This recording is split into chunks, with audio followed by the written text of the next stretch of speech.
Dans la première partie de cette vidéo, on a vu que la psychanalyse, c'est l'étude de l'inconscient. Étant donné qu'on parlait de la théorie psychanalytique, il s'agissait de l'étude du concept d'inconscient. Aujourd'hui, on va parler de la psychothérapie psychanalytique et donc de l'étude de l'inconscient d'une personne en particulier. Sachez que le terme de psychanalyse à proprement parler ne désigne pas la théorie, mais la psychothérapie, la cure. Celle qu'on imagine classiquement avec un patient sur le divan et un psy installé en retrait sur son fauteuil. Pour permettre à un patient de voir de quoi est fait son propre inconscient, le psychanalyste va utiliser des techniques afin de découvrir des chaînes associatives.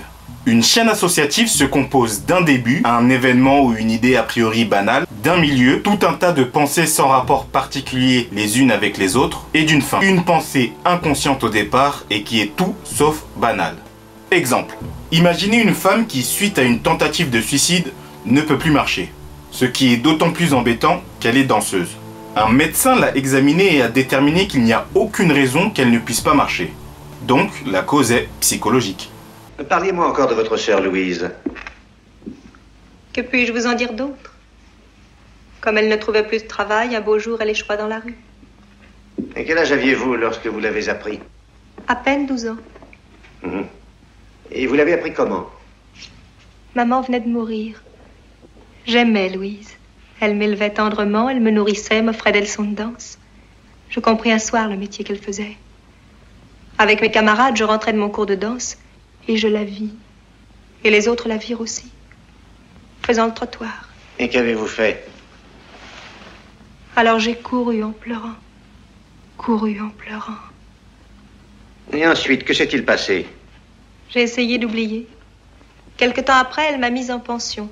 Et à 16 ans, je suis entrée au ballet de l'Empire. Puis Louise est partie pour l'Amérique du Sud et je n'ai jamais eu de nouvelles d'elle. Et à l'époque, vous n'aviez jamais eu mal aux jambes? Non. Ça date de quand, alors? Ça a commencé il y a 2 ans, l'année où Evelyne est entrée au ballet. Qui est Evelyne? Une de mes camarades de l'école de danse. Elle se trouvait là le jour où vous avez rencontré Louise? Oui. Dans cet extrait, vous voyez bien le déroulé d'une chaîne associative. Le seul bémol, c'est qu'elle n'est pas totalement libre, étant donné que la femme répond aux questions posées par le personnage joué par Charlie Chaplin. Ce qui est intéressant dans cette technique que l'on appelle l'association libre, c'est qu'elle montre d'emblée la différence entre la conscience et l'inconscient.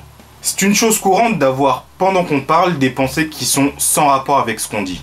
Mais en fait, ce qu'on appelle sans rapport, c'est un jugement rationnel. On dit par là qu'il n'y a pas de lien logique. Par exemple, il n'y a pas de lien logique entre le fait de ne pas pouvoir marcher et le fait d'avoir une sœur qui se prostitue. Mais pour la femme de cet extrait, il y a un lien symbolique entre les deux. Et une façon de mettre au jour des liens symboliques, c'est de jouer sur les mots.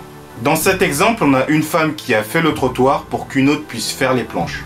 D'ailleurs, l'association faite entre danse et prostitution, on peut y voir une association entre sa danse et la prostitution de sa sœur, mais aussi une association entre sa danse et sa propre prostitution. Après tout, elle gagne de l'argent en donnant son corps, soit parce que la danse est une activité artistique et sportive par laquelle elle s'exhibe et se rend sensuelle et sexy.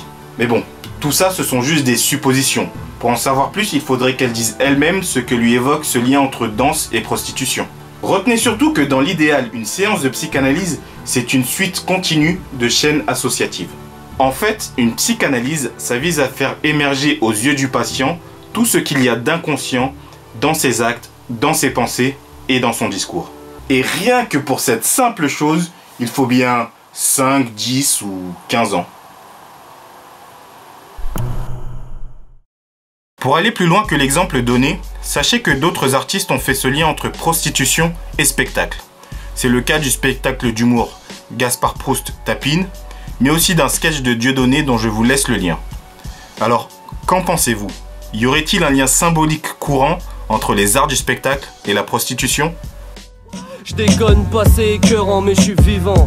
Paraît que pour le rester, faut pleurer sur le divan.